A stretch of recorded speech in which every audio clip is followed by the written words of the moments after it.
The following content is provided under a Creative Commons license. Your support will help MIT OpenCourseware continue to offer high-quality educational resources for free. To make a donation or to view additional materials from hundreds of MIT courses, visit MIT OpenCourseware at ocw.mit.edu. So, welcome back. Today we're going to look at the modular synthesizer, and our area of focus right now is still looking at musical interfaces. A lot of people present the modular synthesizer in the context of basic synthesis techniques or in sort of the development of musical instruments. I think it's very useful for us to think of the modular synthesizer as a type of musical interface, and particularly the interface available through the creative patching and combination of modules. So what we're going to do is we're going to look at a little bit of the history of the development of modular synthesizers, starting with the giant Rca synth and then moving on to the Moog. We're going to spend a little time with the basic Moog design and look at some of the basic synthesis techniques. We're going to do that by looking at the emulation of virtual Moog that we have available through Arturia's very nice virtual Moog instrument plugin, which is going to give us a way to hear some of the sounds and see some of the approaches to patching this instrument. And then next time we meet in workshop mode next Tuesday, we're going to build some similar designs in PD using the Martingale library and explore some of these approaches as well. We're going to listen to some music, and then if we get to it, talk about some semi-modular synths and see the design go from fully modular synthesizers to semi-modular and non-modular synthesizers, which is a valuable trajectory to see. So coming up on the horizon, we have a brief quiz on Thursday. Keep that in mind. Your music technology case studies are due. The draft is due on Tuesday. If you have any questions about this as you approach this, feel free to drop me an email or the like. And that's it for now. Any questions? Okay. So now with the modular synthesizer, we see numerous things start to come together. We saw in the early studios used by Varese, by Stockhausen and others, this cobbling together of various components and interconnecting them into sound-producing devices. We see with the modular synthesizer, these components start to solidify into a single common collection of entities. With these semi-modular designs, we see this solidification happen even more, and the designs sort of solidify into a single common thing.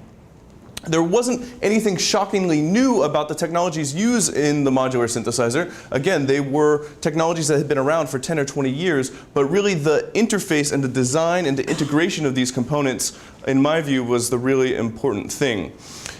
Voltage control, the ability to interconnect and control these devices with voltages, was really the key technology that made this synthesizer more flexible, more powerful, and more creative for the operator.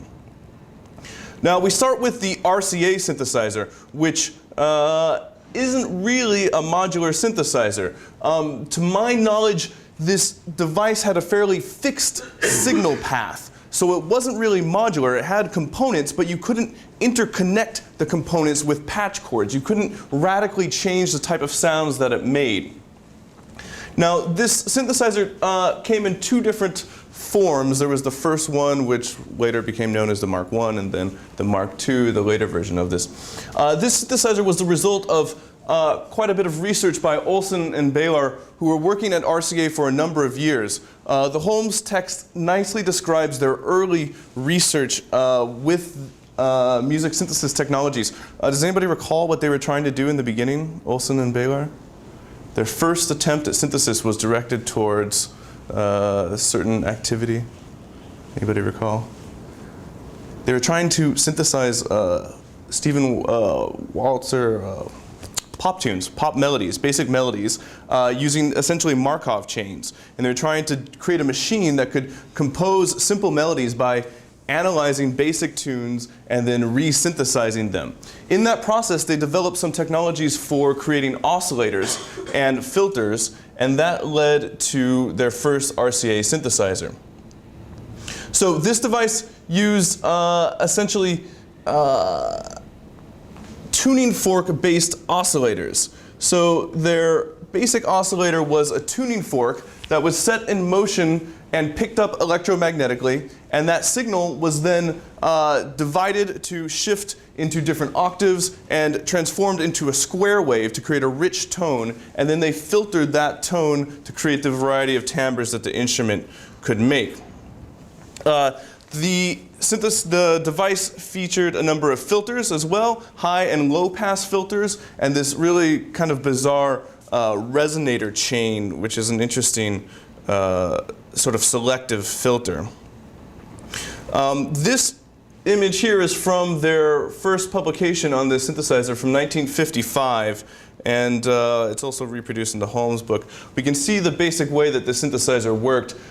Information was encoded on something kind of like a piano roll, but just storing control information in a binary representation. Here, rather than using a vacuum, brushes are used to pick up when an opening in the hole was to trigger a circuit. The frequency source here is those oscillators controlled by tuning forks, and that signal is then split by the octaver, and then it's has a frequency glider, which allows the transition between pitches, the growth and decay, which is a fancy name for an envelope generator, or not fancy, I guess, historic.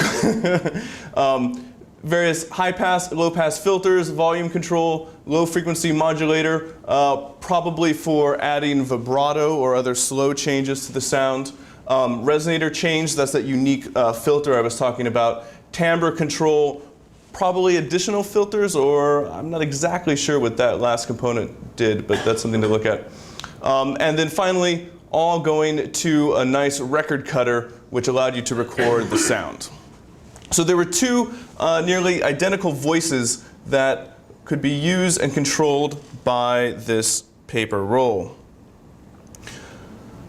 So partly out of Olson and Baylor's earlier research in synthesizing pop tunes, they approached the synthesizer as a device that needed to be controlled not by a keyboard, not by some other type of interface, but by a type of notation.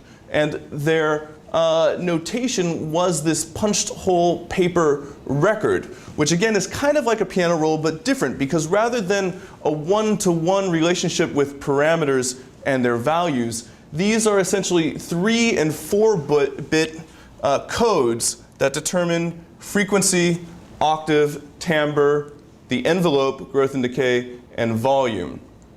So frequency is determined by these 4 on and off switches, which give us 16 possible values, but they only used 12. Octave could be selected similarly here, timbre, the envelope, volume, etc.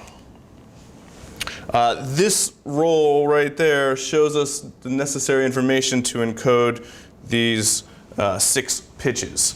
So you can imagine working with this device would be a little tedious, but it offered explicit, complete control. This nice diagram, also from that original article, shows us a massive simplification of the device, going from reading the roll to the 2 synthesizer channels, mixer, amplifier, and then a direct-to-disc cutting lathe. Some notable thing about this, it was really the first attempt to sort of parameterize musical information in a very rigorous and complete way. We saw with the player piano an earlier attempt at parameterization, but here we're starting to parameterize timbre, amplitude envelopes, and volume and level controls at a greater degree than we had with the player piano. Also important about this instrument is it was not designed for performance. It was really designed as a sort of machine where you composed in advance and played back what you had notated. That was the Mark I. The Mark I was housed at Princeton University, and that started a relationship with Columbia and Princeton University, which led to Columbia and Princeton getting a grant from the Rockefeller Foundation to buy the second version of this synth, the Rca Mark II. This synth was very similar to the Mark I, except for it added a white noise generator, which was useful for creating a variety of noisier percussive sounds. it had 4 voices instead of 2. It had a microphone input, and it had some variable frequency oscillators. Similar to the Rca Mark I, it was a room-sized giant beast of a synthesizer. We can see in this picture, we can see the disc cutters here. We can see also some tape. Eventually they did add tape machines, and we can see the paper readers there. Notice that we don't see really a patch bay or patch chords. This was a modular synthesizer in that it had modules, but it wasn't freely interconnectable in the way that we later find with our Moog and Buchla synthesizers. Now, I sent you guys the link to this demo recording, which has this great narrator helping us along the way. This demo record was made in 1955. I believe it was a recording of the Mark II. The reason why is because in this demonstration they use filtered white noise. And I think this is a very nice example where they try to synthesize the sound of a complete dance band. So they had 4 voices, so they used some of the voices for bass, percussion, and melody. Let's listen to a little of this. That's the hi-hat sound. And that's the bass. And here's everything all together. We can also synthesize a part where each tone has a rapid growth and slow decay, like this. Let's go back to that dance band. Come on. There we go.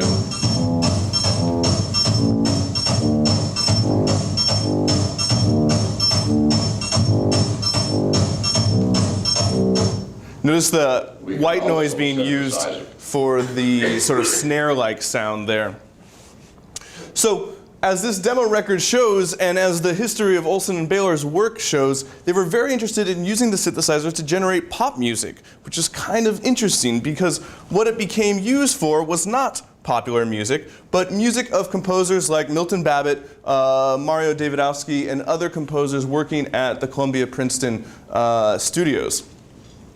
One of our listenings for today was Philomel, Babbitt's 1964 composition that used the Rca synthesizer. Let's listen to a little bit of this to remind you guys what this sounds like.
So there's 3 sources of sound in this composition. What are they? 3 sources of sound? There's the voice. Right, the live voice. Synthesizer. Not sure what the third was. Anybody notice or recall? There's also pre-recorded voice. So there's some tape recorded and processed voice sounds in here, which are used to create some very nice sort of distance echo and sort of some depth to the voice. And actually, in my view, one of the most interesting things about this piece is how the tape part blends with sort of the synthesis and acts as sort of an intermediary. Thoughts about this piece? It's very sporadic. Sporadic. What do you mean sporadic? Very jagged, like. Yeah. The notes don't really. They follow a certain pattern, but it's not a tune. Yeah, well, I mean, there's sort of this jagged, jerky gestural shape to a lot of the musical parts, and that's clear in the voice and also in the synthesizer parts. I mean, as the piece goes on, the voice smooths out a little bit, though, if I remember correctly, and then the synthesizer's still doing the jagged, so it has like background interjections, I guess. She sings like longer stretches. Yeah. Yeah, let's jump to the end in here. Becomes intolerable. I have been defined and torn out, but my pain is woods. Now, Babbitt was using a method of organization that we've talked about previously. What was that method of organization? Serialism, or the 12-tone technique. What did the Rca synthesizer provide facilities for 12-tone composers? Was it well suited for that? I mean, Olson and Baylor wanted to use it to do popular music. You had absolute control over everything, right? So it was perfect. Right. You could. All your parameters were fixed on the roll, so you could compose very specially, carefully crafted lines in a very organized way, and that's very much what we hear here. It's kind of, I think, ironic in that Olson and Baylor imagined this instrument originally to create an endless variety of pop tunes to sell in the commercial market, and of course it ended up being used to create some very esoteric, non-commercial music in the end. And that's one of our many examples of, well, I guess unintended consequences of certain technologies. Other comments or reflections on this piece? I thought it was really cool to use the operatic voice with it as opposed to like, you know, other singing styles, because in conjunction with the synthesizer, the sort of strange timbre of operatic singing became this thing that was more like a thing to listen to than typically what operatic singing is about. Yeah, that's interesting. I wonder, I mean, for me, the really striking thing is the vibrato, because the vibrato is really, really wide. Contrast between that wide vibrato and the more flat tones we're getting out of the synthesizer. Are you hearing something else as well? That's the sort of thing. Yeah. But then also in the tape modulated parts, because he like speeds her up and slows her down, and so this thing happens with the vibrato, right, where they like it's very tight or even looser and lower, and there's this really great interplay between that and the synthesized sounds. Yeah, I agree. Yeah. Sound that reminded me a lot of science fiction. That seems to be like a common thread in all the recording. Yeah, well, a lot of the early sounds of early synthesizers were used in science fiction and film since Forbidden Planet, and even before that with the theremin. The connection has been there for some time. We don't hear a lot of variety of timbres and colors with the synthesizer. A lot of it is sort of sinusoidal or filtered waveforms. So there's not a huge variety of sounds out of this synth, but it didn't provide a tremendous amount of control, as we can tell by looking at the control information available on the tape. Do you know anything about how it was serial, like whether he used all of his parameters also in a serial way? I was trying to like parse it out and I had no idea. Yeah, I mean, it's worth looking at further. I suspect, given Babbitt's inclinations, that both pitch and the other parameters were serialized. So it's very likely he had the opportunity to serialize envelopes and serialize the timbre controls of the synth. So I think it's very likely that he probably did, which is similar to an approach sort of taken by Stockhausen, who was rigorously exploring some of these things. But with the Rca synthesizer, this became very notatable in a way that wasn't possible before. Did you have another comment? Okay. So, two innovators followed the Rca synthesizer with devices that were more flexible than the Rca synthesizer. They were more flexible in that they allowed the operator to reconnect the modules in various ways. Rather than that fixed sequence of oscillator, filter, etc., these devices allowed the operator to interconnect them in a variety of different ways. And also allowed the operator to control them in a variety of different ways, not with punched paper, but with various types of input devices. Buchla generally gets credit for coming a little bit before Moog. His devices were very diverse and often custom designed for particular people, particular studios. His interest as a composer himself was in creating diverse and unique instruments, not really in creating a commercial market for the synthesizer. So he not only explored a wide variety of different modules that use noise and randomness in different ways, but also various types of input devices other than the keyboard. And our readings for today emphasize the point about how Buchla initially didn't want a keyboard control for his instrument, and Moog embraced that, which is an issue we'll talk about when we talk about the pinch and troco reading.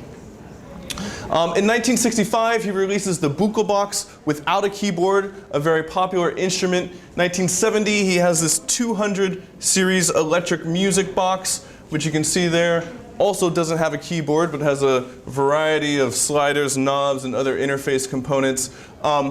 In the 70s, he released some portable devices. This one, although apparently, I think Holmes says that only 200 of these were made. Wouldn't you like one of these? He did use the keyboard at times, but notice that this is a touch-sensitive keyboard and probably does some things that we wouldn't expect. Small, portable, modular synthesizer. If you can find one of these, get it. Buchla is still making synthesizers. They're very expensive, but they really offer some unique designs. Looking at his designs, you can go to his website, are really fascinating, creative approaches to the synthesizer. Buchla is sort of a separate thread from that of Moog, because Moog's instruments were dedicated to meeting the needs, the demands of musicians. Our readings make that very clear. He worked with musicians in a variety of ways. He invited musicians to come to his factory and explore his instruments. He adapted his instruments to the demands of musicians in order to meet their needs, and really through that made a very successful commercial instrument. Now, we've already talked about how Moog got started with the theremin as a kid, creating theremin kits in his garage. In 1954, he published this article in Radio and Television News about his design for a tube-based theremin. This article is great. You can check it out online. It also has the whole schematic diagram for the circuit. At this time, in the 40s and 50s, there was this whole kit building culture and a lot of interest in building theremin. So his design became very popular and attracted a lot of attention. He published another article in 1961 using a transistor-based theremin that was actually featured on the cover of this magazine and also got him a lot of attention. He was then by then had a business. He and his dad were selling theremins out of their garage, theremin kits. By the 60s, he meets a composer by the name of Deutsch who knew Moog because of the theremin, his theremin kits, and started to wanted to know about, well, if he can do some other types of synthesizing devices, some other types of devices that allowed you to take basic oscillators, interconnect them, and put them under flexible control. Moog develops his first synthesizer, the 900 series, 1965. This device wasn't distributed broadly. It was used mostly by composers and some studios. In 1966, he patents his low-pass filter, which becomes a very important part of his synthesizer because it allowed to take a rich, wide bandwidth sound and control its timbre and give it a very crisp tone. We'll hear some of that sound very shortly. People say that this was the only thing that Moog patented, but there are some other patents associated with the Moog name. It was definitely the first device that he patented. And the low-pass filter was novel in that it had a particularly steep roll-off curve, so it was able to really focus the sound underneath the cutoff frequency and had an adjustable resonance, which provided a nice peak at that cutoff frequency. Now, it's in 1967 that he releases his first real commercial product, the Series Systems 1, 2, and 3. This is an earlier device. We can see with this one the keyboard. We can see some of the basic modules. And we can see also a ribbon controller, another type of input device that he explored. This got later refined into devices of this sort, which is very often what we see when we imagine the Moog synthesizer. Here we have a number of oscillators, filters up here, and this over here is a sequencer, which we're actually going to talk about sequencing next time we meet. Also, the keyboard and the ribbon controller as well.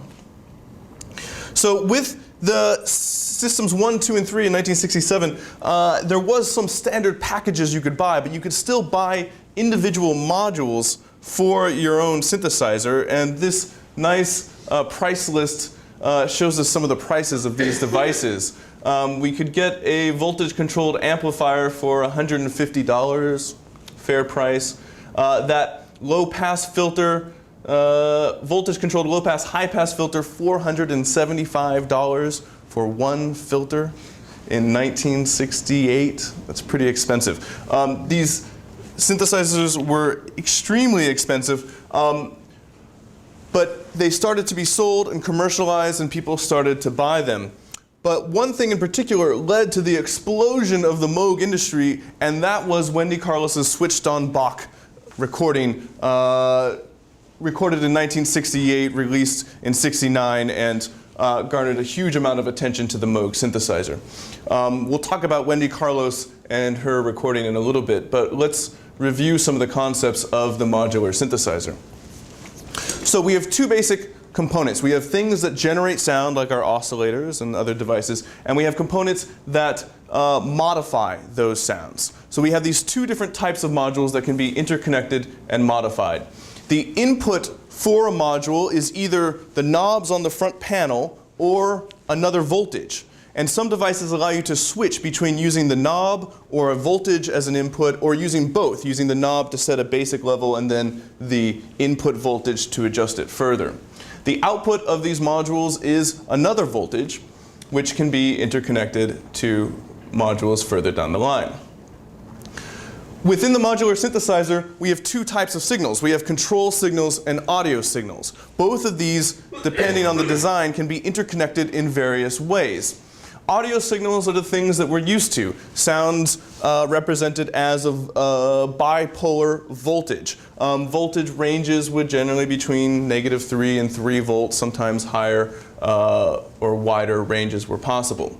Control signals were also voltages, but generally unipolar voltages between maybe 0 and +5 volts. These were often more slowly moving signals that could be used to control the parameters of another module. Control signals were used obviously to shape envelopes, and these envelopes could be applied to parameters other than the amplitude of the sound, such as a cutoff frequency or the like. Now, a key concept of the modular synthesizer was the ability to reuse the modules. We could use an oscillator to produce a tone and hear that tone of the oscillator. We could also use a module, an oscillator, to shape the amplitude of a sound and produce a tremolo, or to modulate the frequency of another oscillator and produce a vibrato, or use the output of an oscillator to modulate the cutoff frequency to create a variable timbre to a sound. I'm going to demonstrate all those in a second.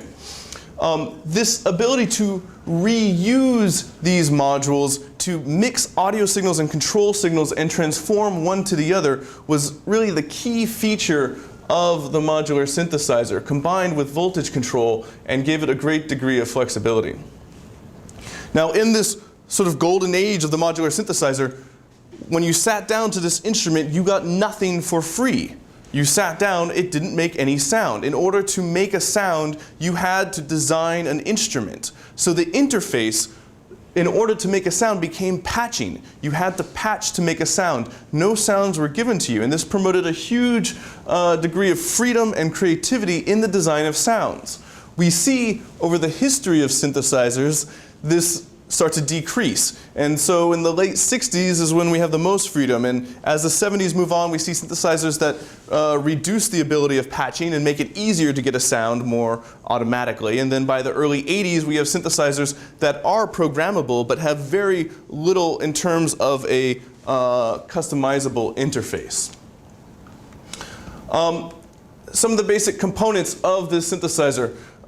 These are screenshots of virtual synths, which is kind of amusing, but they allow us to see more clearly some of the designs of these synthesizers. So our basic oscillators, or voltage control oscillators, generally provided a control for frequency. Often the range of the frequency knob would be variable in steps. So we have a dedicated low frequency switch for low frequency oscillators. And then we have various higher ranges which use the terminology derived from organs, 32 foot, 16 foot, 8 foot, and the like. We had the ability to get different waveforms from the same oscillator, which is a nice convenience of such devices. We have various noise sources, and we'll hear example of those as well. And we have sample and hold generators, which allow us to take an input signal and sample it periodically to create a stepped shape. I'll demonstrate that in a little bit as well. Now, our modular synthesizers usually had some sort of mixing control, some ability to combine signals, and this sometimes was under control of another voltage. So we have voltage control amplifiers, or VCAs. Sometimes we have mixers that use various toggles or on-off switches. This is from the design of the Mini Moog, where the various oscillators had a level control and then a toggle switch. And some devices had various types of matrix mixing and patching controls, which are very, very cool. This EMS synthesizer, the Synthi, allowed you to control the routing of signals rather than through patch cords through a matrix. This was a template used to help you remember your patch with this synth. These synths are very cool. If you can find one, grab it. Notice the convenient handle, you can take it with you. All of our synthesizers have various types of filters. VCF, or voltage control filter, allows you to adjust the parameters with a voltage. The low pass filter and high pass filter being the most common, a band pass filter and other varieties also found. In our modular synthesizer, we have various types of envelope generators. The envelope is a unipolar signal that we can apply to the amplitude of a sound, but we can also apply the envelope to other musical parameters. The key thing about an envelope is it's a control signal that's designed to be triggered. It's a control signal that's designed to start at a certain time and end, as opposed to something like a low frequency oscillator that is continuous and ongoing. The ADSR is probably the most common type of envelope control on these early modular synthesizers, although there were other varieties as well. There was AR filters and attack, decay, sustain filters, various simplifications of the ADSR model. The key approach to using the modular synthesizer at this time is often called subtractive synthesis. The idea of subtractive synthesis is we start with a rich, complex tone, and we use our filters to take away from that tone and get the sound that we're looking at. This is part of the reason why Moog's low-pass filter was so important, because we could start with a complex tone and then use the low-pass filter to shape out the frequencies that we did not want.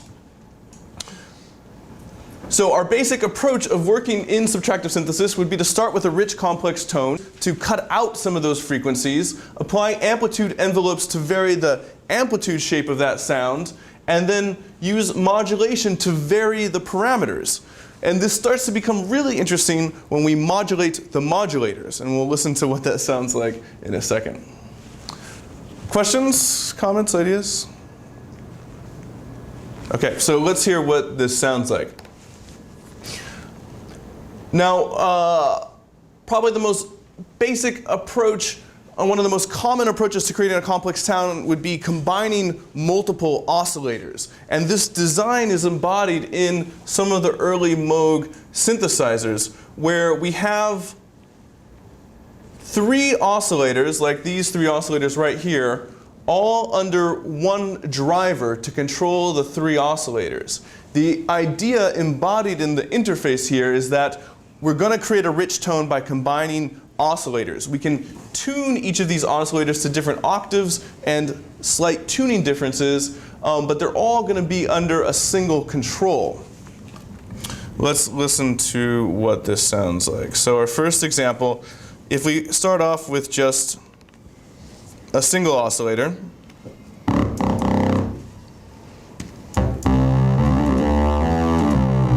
So here we're hearing a sawtooth waveform, and I'm taking it from this oscillator here and just dropping it over into my big ADSR envelope there. If we want to hear a sine tone, we can just replace that.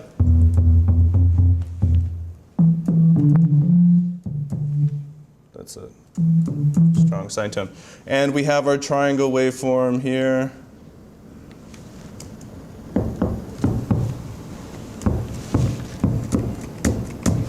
Our triangle waveform sounds dead at that range.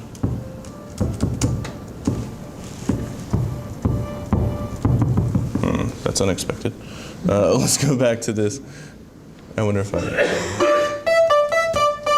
there's our saw, and then we have our square wave, which also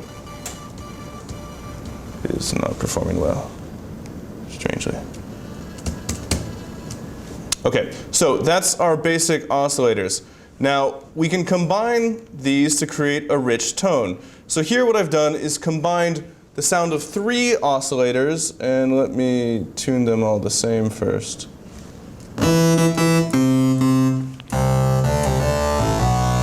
So we're actually hearing 3 oscillators, and if you think about what you think of a Moog sounding like, this sort of thick sound is very much what we think about. We're hearing sawtooth and square waves here at different octaves. Let me vary the octaves of this a little bit. Hear that square wave at the higher octave there? Or if I move up one of the sawtooth waves, or if I set them all to low registers. Now, we can tune each of these oscillators separately, and a very common practice would be to make the oscillators slightly out of tune to create an even thicker sound. So if I tune each of these oscillators out a little bit from the center, let me go even further.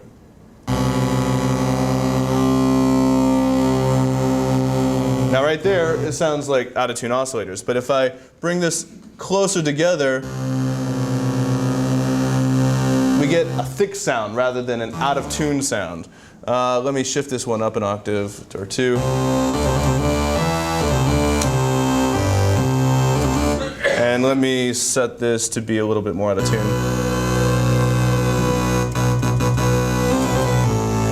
You don't hear it as out of tune oscillators, you hear it as a single complex tone. Now, we can see already that most of these early modular designs were designed to be monophonic, so produce one sound at a time.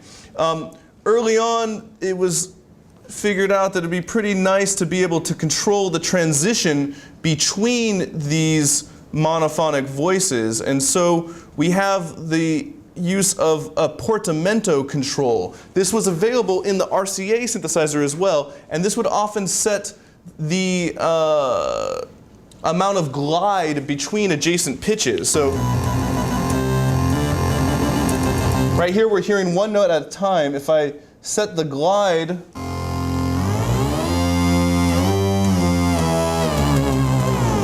it's a little long there, let me make it a little shorter. A little longer. Which was used very prominently by musicians to create transitions between notes, and is really one of the most common sounds from these early monophonic synthesizers. Questions?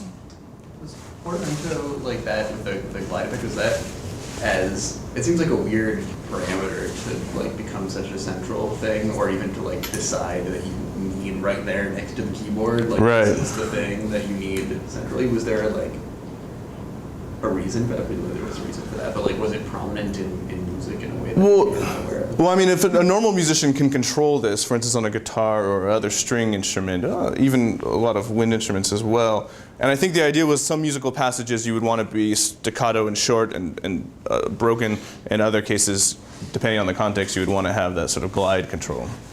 If you want to make it sound like a theremin, you can set it all the way up and then get continuous sort of pitch variations. Yeah, exactly. Okay, so our first step in subtractive synthesis is creating a complex tone, and we've done that by combining and detuning oscillators. We can use a variety of different wave shapes with those oscillators, and we can detune them. And we can add 3 or, I don't know, should we go crazy? Should we, if we want to add some more, let's, I don't know, what does 6 sound like? Let's see, let's throw in a sine tone.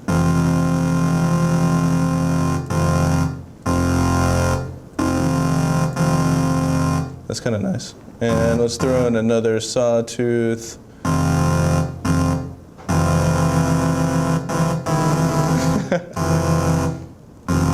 Okay, you get the idea. Now, so we've produced our complex tone. The next basic step of subtractive synthesis is to apply a filter. And this is where Moog's patented low-pass filter comes into play, and why his steep roll-off curve was so valuable. We take our complex tone generated by 3 or more oscillators, and we filter it. And let's start off with just the filtered. Okay. We're a little bit ahead of where we want to be. Let's start first with our complex tone.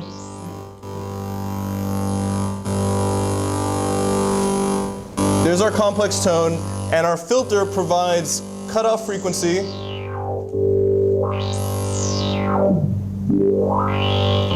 to shape the timbre of that sound, and a resonance control to set the amount of amplitude on the peak of the cutoff frequency.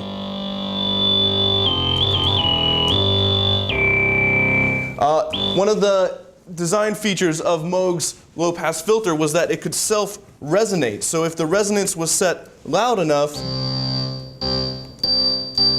we could actually produce a very clear sinusoidal sound at the cutoff frequency. Yeah, you get the idea. So there's our low-pass filter, taking our thick tone, put it through a low-pass filter. One of the most common things we want to do, and one of the easy advantages of using a modular synthesizer, is we can take a sine tone or some other wave shape and use it to modulate the cutoff frequency. There, it's a little fast. Let me slow it down. So now we're modulating the cutoff frequency by a sine tone, whose frequency I can control, and whose depth I can control here. We'd have to scale it. This is much harder to do with a real synth, but this makes it nice and easy.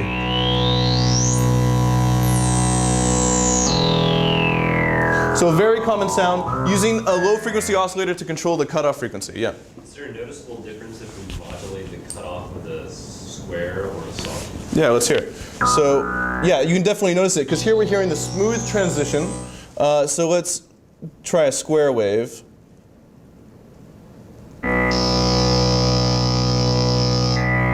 Right, so we hear the step pattern. If we speed this up, this is actually pretty cool. We get a nice switching, and then if we do let's try a triangle waveform, we'll get it's not as smooth as the sine, we'll get a,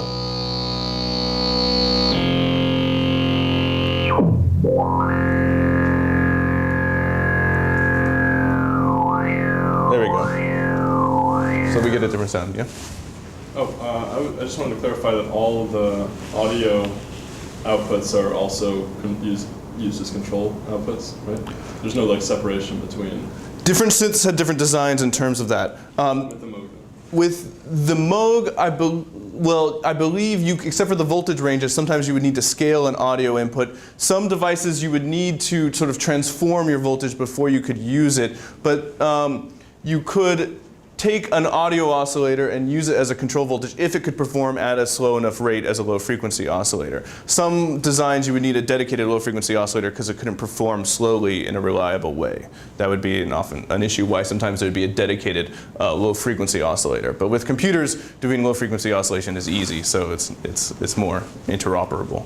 Is there some responsiveness issue with that, where like it seems like you could do really cool things if you took audio signal that was not synthesized but like recorded, yeah, and amplified and made to control things like sort of vocodering kind of. Absolutely. Is there a responsiveness issue, like with the, because what you were saying before about control voltage versus audio signals is that the control voltage tends to be at a slower, like obviously audio is at a higher rate. Yeah. Although it's not digital. Right. But that kind of thing, is that a problem? Like if you wanted to modulate, say, the filter with your voice. Exactly. Yeah. I mentioned in passing that the Rca synthesizer had a microphone input, and Moog's synthesizers had. This one doesn't show us a good example of that, but had microphone inputs. We could take an analog signal, use a low-pass filter to smooth out the edges, and use that to drive some other parameters. So it was possible to take other inputs, use them to control your musical parameters. That general technique is something we call envelope following, where we'd, and sometimes there would be dedicated envelope followers in these early synths to make that even easier. Like optimized for that kind of. Yeah. Okay, so what we just did was had our dense combination of oscillators, and we used an LFO to shape the sound in a periodic way. A very common, probably the most common approach to subtractive synthesis, so common that it was embodied in the design of the Mini Moog a few years later from the time of this synthesizer, was using an envelope to control the cutoff frequency. Why would you use an envelope to control the cutoff frequency? So with the LFO, we get that continuous change in the timbre no matter when we trigger the note. Why would we want to use an envelope, which we generally use to control the amplitude, to control the cutoff frequency of a filter? Any ideas? More like a real instrument, if it's linked to when you play as opposed to continuous. That's right. That's right. Many real instruments have different timbres over the course of their envelope. Many instruments are often brighter at the initial onset, the articulation, and then sort of darken as the tone sustains. So a very common approach is to take the, to use a, let me pull it up, envelope, and here I'm using an ADSR set to trigger when I press a note to control the cutoff frequency of the filter. And I'll start off with the modulation of this being small. Here on the onset, the initial little bump in the frequency, let me make this broader. And even broader, and I'll start off with a lower start point.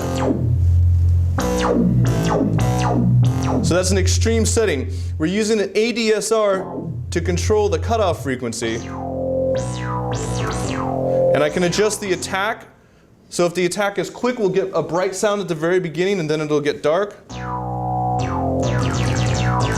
Ever hear a synthesizer sound like that before, maybe? Probably the most common approach, subtractive synthesis, use an envelope to control the cutoff frequency of a rich tone. If I set the attack to be longer, even longer still, we get a very slow increase in the cutoff frequency. And then, that was so long it didn't even come back down. There we go. Good? Questions? So again, that approach was so common, it was embodied in nearly almost every synthesizer that came after the Moog. This idea of applying a filter to the cutoff frequencies. Some designs, like the Mini Moog, even had a dedicated envelope just to control the cutoff frequency.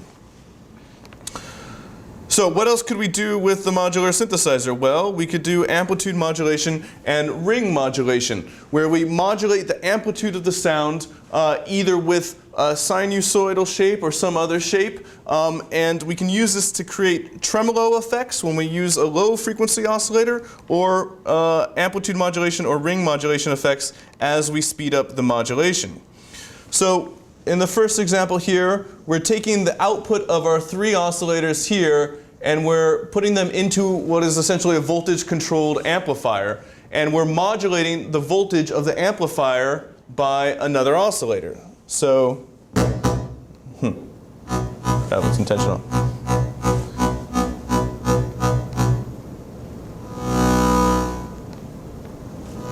So this is an oscillator controlling the amplitude of our rich tone.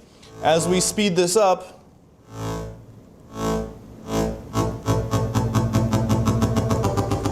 we get a sort of tremolo sound.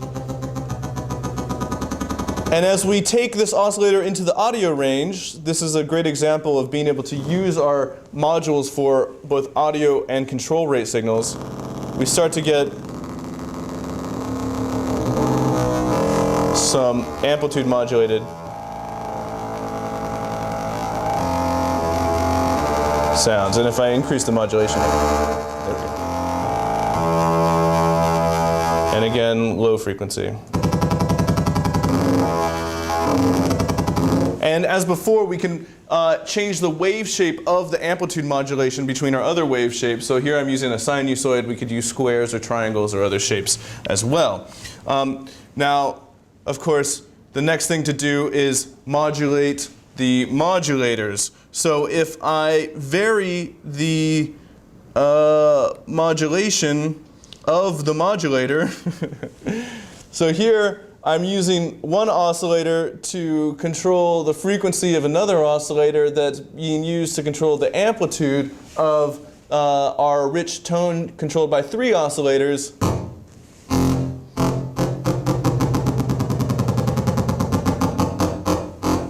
We get a gradual shift from tremolo to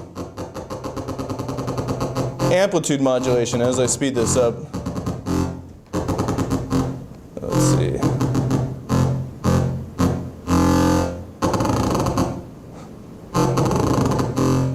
And let's try something even faster. Let's see what that sounds like. Yeah, we're not hearing the transition there.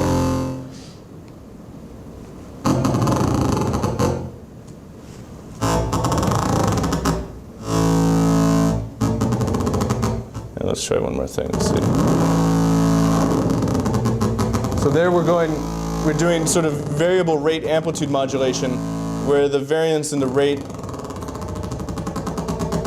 is determined by this other oscillator. Let's try one more at a super high speed.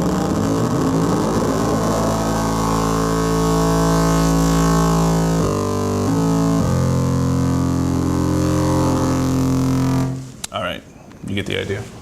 Questions? So that's amplitude modulation. Ring modulation, closely related to amplitude modulation. Sometimes there would be dedicated devices for doing ring modulation. On the Moog, there was a dedicated ring modulator that used a special circuit that was quite popular. Let's just hear a little bit about how that ring modulation sounds like.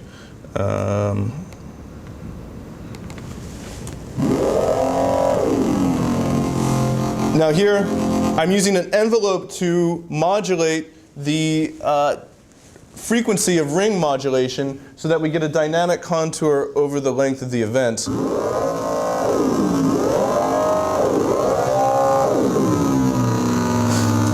Which is kind of fun. Good, so that's amplitude modulation. We can use our oscillators to control frequency and oh yeah, sure. When you use an envelope to control the cutoff frequency of your low pass filter, right? Is that still the same envelope of the output? I'm using a different envelope generator. So I'm using I'm using a different envelope generator. I'm triggering them at the same time, but I'm using a different ADSR to control that cutoff frequency. Okay. So I'm using one ADSR to control the output envelope and another ADSR to control the cutoff frequency. Okay. Yeah? Do key presses on the keyboard trigger all of the whole thing? It depends on the design of the synthesizer and what's going on. For this emulation, there's an easy way for us to set the trigger for envelopes. And you see this little red light right there allows me to set that envelope is triggered when a key press is set. There's other ways to trigger envelopes as well. So vibrato, our very basic approach to vibrato is done by simply using one of our oscillators. This, of course, is why we need so many oscillators, because we can use them for so many things. We're using one of our oscillators to modulate the frequency of our complex tone. Okay, well maybe that doesn't sound much like a normal vibrato. So if we reduce the degree of modulation,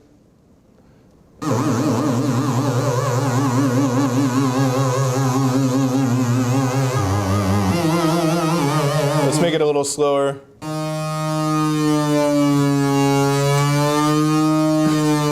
Okay, Well, why don't we just make it really wide?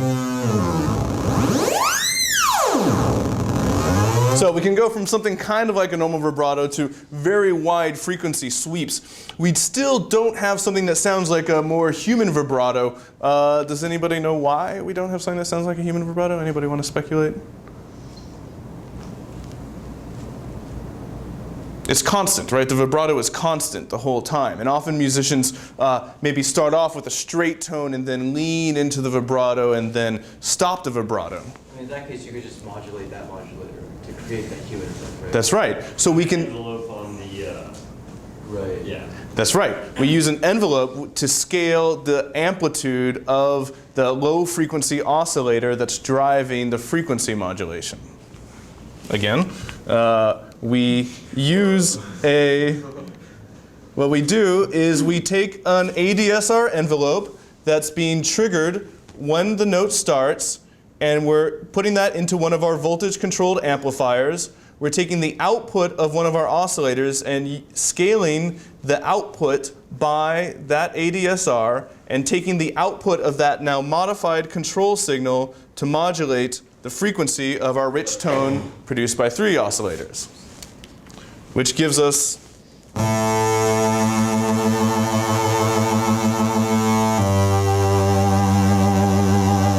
vibrato that nicely fades in and then fades out. What determines the fade in time? Well, it's the attack of this envelope. So if we want it to come in right away,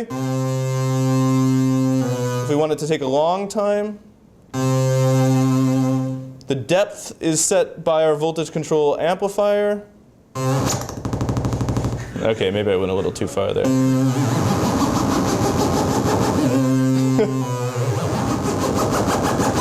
Okay.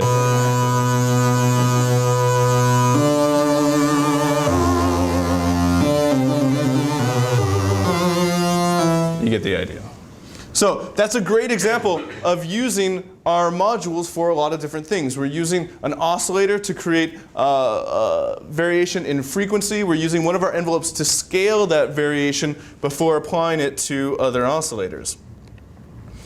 Now, as we started to hear there, we can push this frequency modulation even further and start to create new harmonics. Frequency modulation, or FM modulation, is when we modulate the frequency at or near or beyond the audio rate, producing even more frequencies and an even more complex timbre. Frequency modulation is often done with sine tones, but, well, we already have a rich tone, so what if we just modulate the frequency of our rich tone at the audio rate? I'll start with a slow. You can hear it's already, here's low frequency. Let me speed it up. And as I increase the amount of modulation,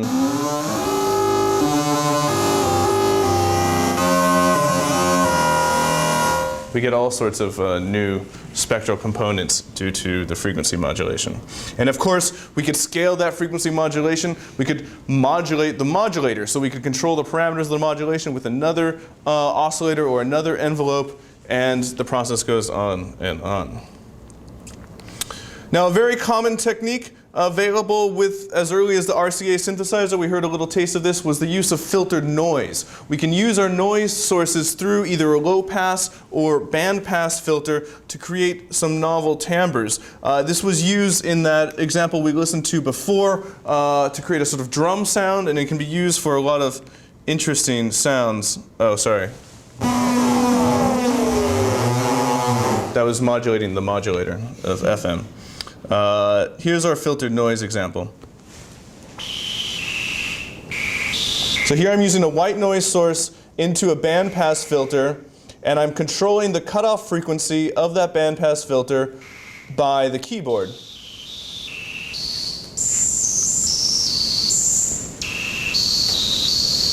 So we can create something somewhat in between a pitched and unpitched sound. If we try with a low pass filter, let's see what this sounds like.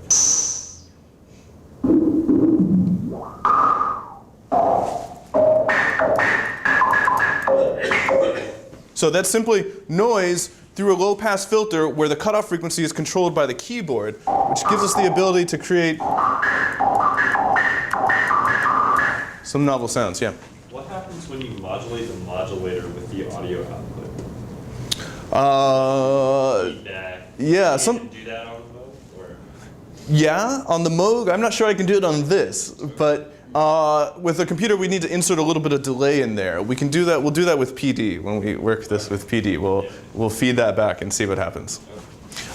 You could use feedback on the Moog, particularly with delay, which is something that sometimes people would use, because we still had the old tape technique. So some people would integrate tape delay with the synthesizer, send a signal out, put it through tape delay, bring it back in, which allowed you to do some pretty interesting things. I believe we heard that in the Oliveros tune Alien Bog. She used a lot of tape delay.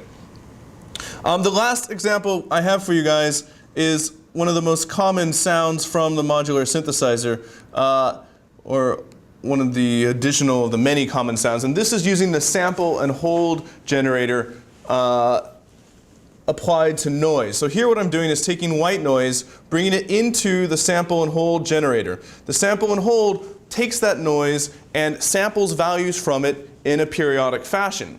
Here I'm using the internal trigger to sample the noise, and I'm applying the output of that to an oscillator to do frequency modulation of the oscillator. So in short, we get this. Sound familiar?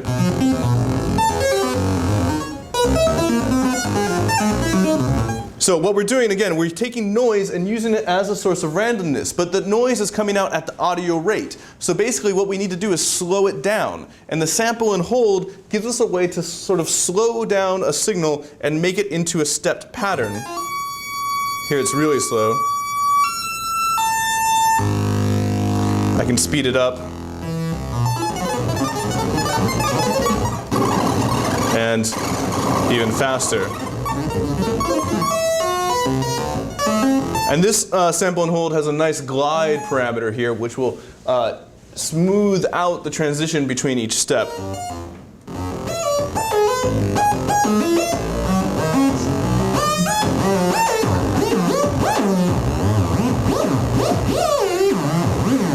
Until we spend all our time gliding and we don't even get to the points.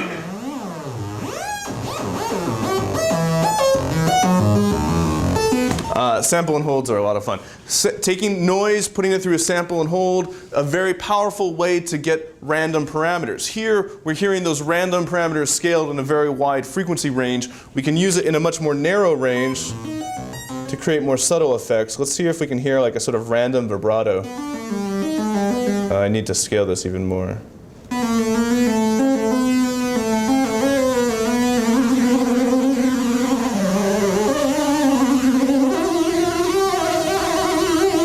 Sort of a random vibrato, very unhuman approach, and one very idiomatic to the synthesizer. Questions? The sample and holds is very digital, right? That's what you're...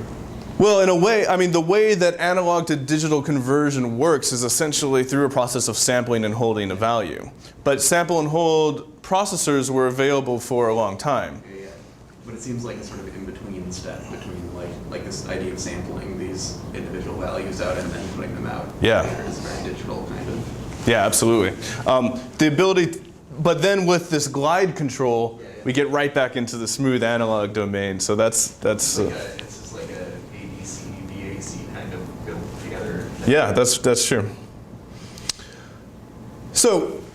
Quick question. Yeah. So you showed us like the Matrix, like the plugin. Do they have like virtual versions of the Matrix, or is it just a bad interface? Oh, I think it's a great interface, but I don't know of a virtualized version of those EMS synths yet. EMS really explored that, and there was another synthesizer. Look at this, ARP 2500, that used more matrices. It used matrices for the entire patching system. I would love to see a virtualization of that, but I don't know of one yet. Sort of like they're doing the matrix-based controls in like PD, right? Is it a PD? Max has a matrix GUI control, yeah.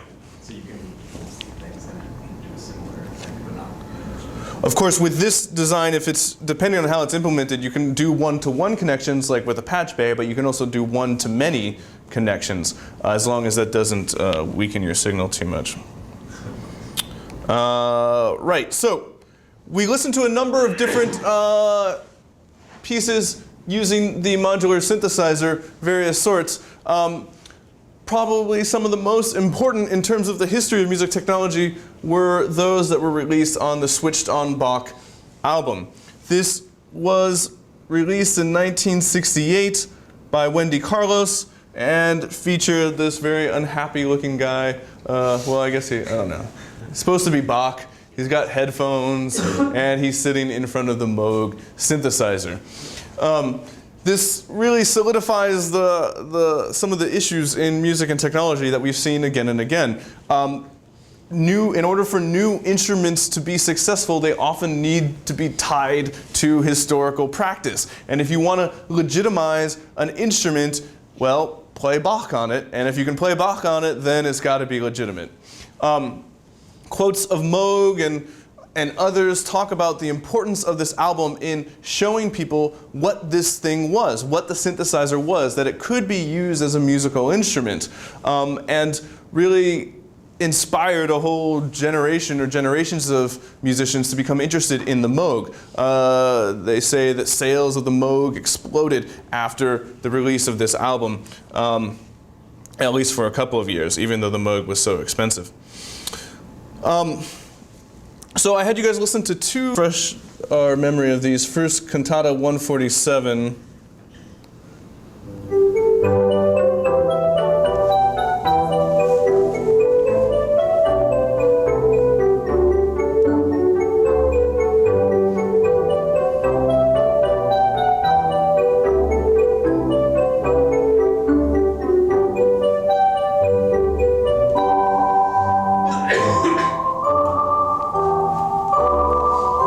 This is one of my favorite timbres in this whole album. That's a sort of filtered noise sound you can hear there, but it's got a little bit of modulation on the frequency, so it's kind of like there's a little vibrato on it.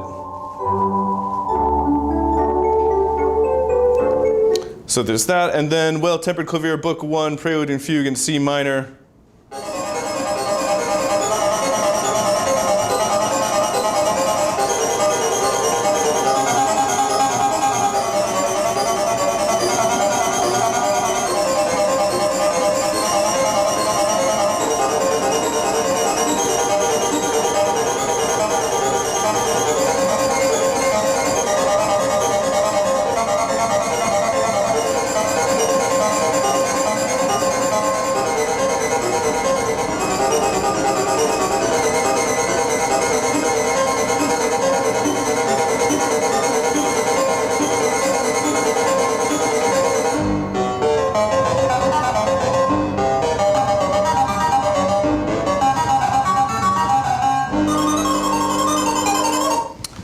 Nice, huh? What do you guys think? I said this earlier, but this is my favorite part out of all of those things. Yeah. They're very pleasant. Very pleasant, very pleasant. I mean, at the time, I imagine for some people they were probably pretty jarring. Some of the timbres like in that are pretty strident timbres, but it's still Bach. And it sort of relates to organ sounds that you might associate some of these sounds with. Other observations about this? There was some like volume modulation. Was that done independently? And that, like right there? Yeah, you hear it as sort of stepped dynamics. And that's because dynamics was a weak point of the Moog. You had a volume control, but you couldn't really, the keyboards weren't velocity sensitive, so adjusting volume was difficult. So it was probably, well, this album was recorded through multi-track recording, so they could do it in the mixing process, recording different layers or adjusting the knobs. It seems a little artificial. Yeah, you hear the step dynamics there. So did that Buchla portable synthesizer, the red one with a keyboard that we looked at earlier, have touch-sensitive keys, so the performer could actually express dynamics without having... I'm not sure if they were just on-off switches or if they had some sort of like the more contact, the louder, or something of the sort. Right. That'd be something to look at. Like ribbon style controller, like up and down on each of them. If you touch like higher on a key or lower on a key, it knows that, but I don't know if it knows how loud. Right. Yeah, we have many devices that even Moog exploring ribbons that would use a lateral movement for pitch, but I'm not sure when we got a really flexible amplitude control into our synths. Was any of that sequenced? It wasn't sequenced, it was all performed live. But it's a mistake to think of this as just a demonstration of the Moog synth. This composition was a demonstration of the Moog synth and some very excellent multi-track recording and audio production. Because this was all composed and performed one part at a time, recorded to tape and layered one part at a time. So taking these large, remember the Moog synth is essentially a monophonic instrument at this time, and so she had to play one part at a time and layer and re-record, and every time adjusting the timbre. In many ways, this album, I really recommend you guys listen to the whole album because it's fantastic. It's sort of a catalog of sounds you can make with the Moog synthesizer, and served as a catalog for many others afterwards, going, oh, what was that sound, what was that sound? Trying to get the sounds from that album.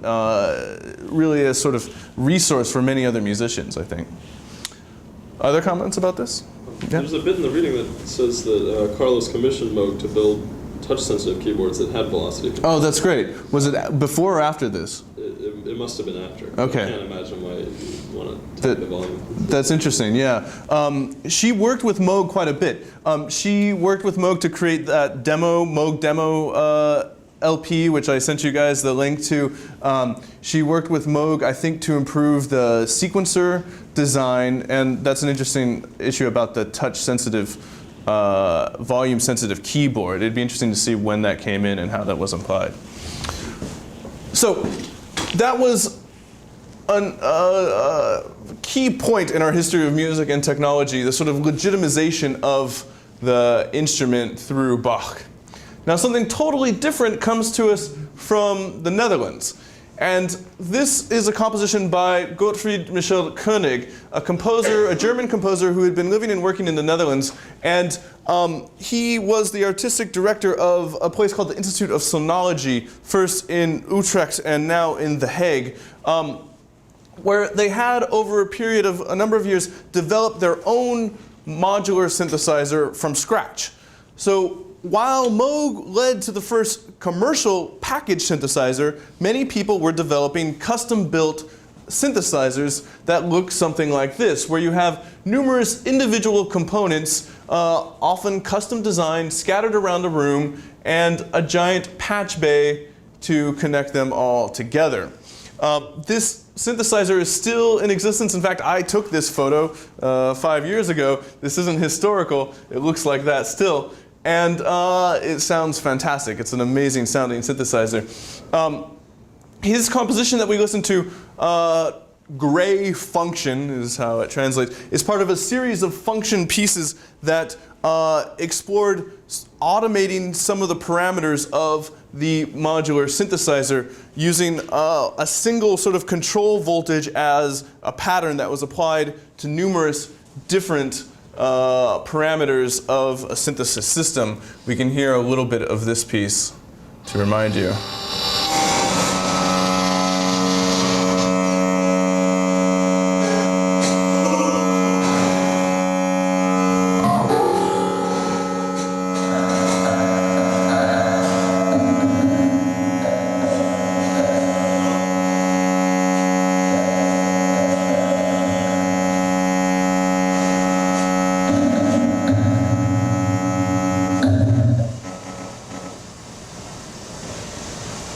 Now this piece was composed for 4 channels, and the 4 channels were kind of composed independently, so you can kind of hear that in this 2-channel mix. You can sort of hear the 4 sources independently moving.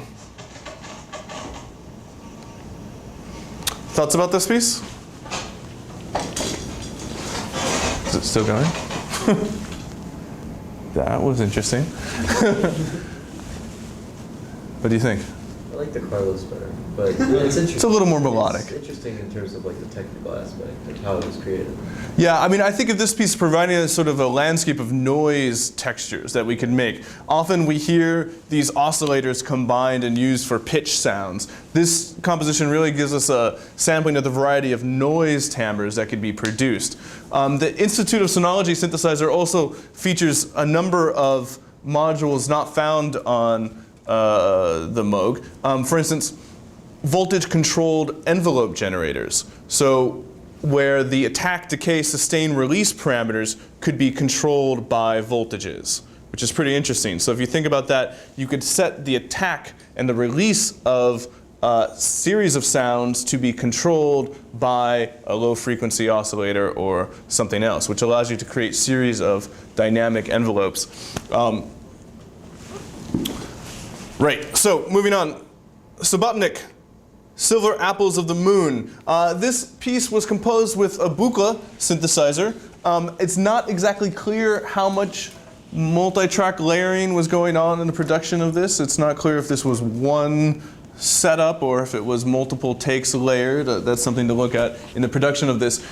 This composition was noted for being one of the first recordings made for commercial distribution with a synthesizer. It actually predates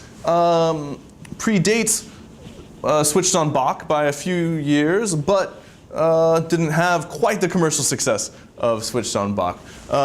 Let's listen to a little bit of this.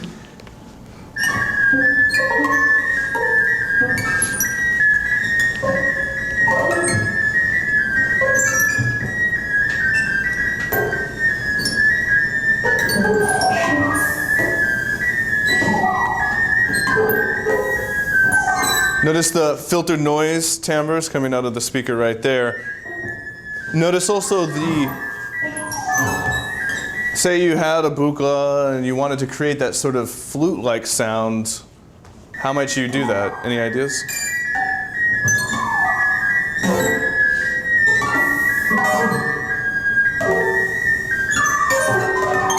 It sounds to me like an oscillator with a sort of glide time with its pitch being controlled by a sample and hold. Although we're only getting a couple pitches, that might be a way that some of the frequencies are chosen in this composition, using a sample and hold adjusted and shifted to control the frequencies.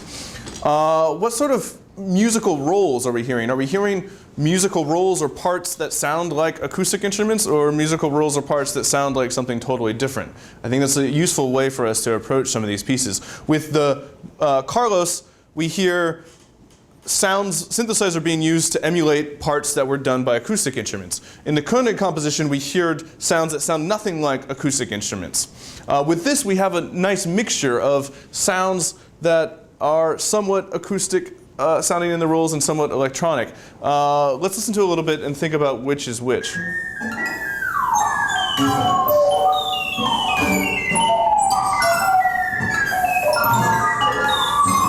Well, that was a good point to do that, because our initial flute-like sound sort of transformed into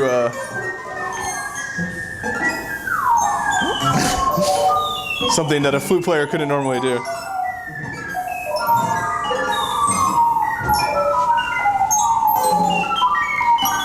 Now, in part B of this, we get a very surprising change.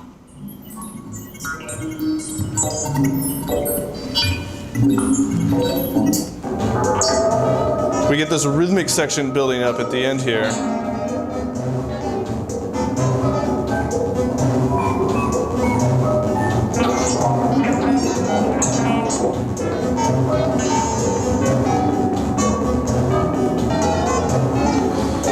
Now, Rca's early synthesizers were often notable for the use of both randomness and sequencers. So we had various types of random controllers that were pretty novel. Your book mentions that one of them was called a source of uncertainty, which is a very evocative name for a random generator. Also had dedicated sequencers. We're going to talk about sequencers next time we meet. But we hear there some use of a sequencer to create patterns of voltages that are applied to pitch or other musical parameters. Reflections on this piece? Did you like it? It's long. It's long. The first part of part A, the noise, I guess, sort of sounds like the tripsody. Uh-huh. You have like the sort of like trips. Right. Did you hear like sort of accelerating and deaccelerating sort of articulations? And for me, it was just sort of the timbre really matched. I see. The usual. The tripsody started out with that one trip, and that timbre sort of matched it. Yeah, that's interesting. Yeah. Although that was used sampled here, these were all synthesized. But yeah, that's a good connection. Anything else? I think the depth of this composition is pretty remarkable. There's just so much going on in terms of background and foreground that makes it such a thick composition. There had to be multi-track layering going on in this composition, I think. Either that or they hooked up numerous synths all together in some massive piece. All right. We had the Oliveros as well, which is probably one of the most novel compositions in that it doesn't sound at all like Western instruments, but really takes advantage of the synthesizer in some unique ways. Next time we meet, we're going to talk about the sequencer and continue our trajectory up to drum machines. I'll see you then. See you guys.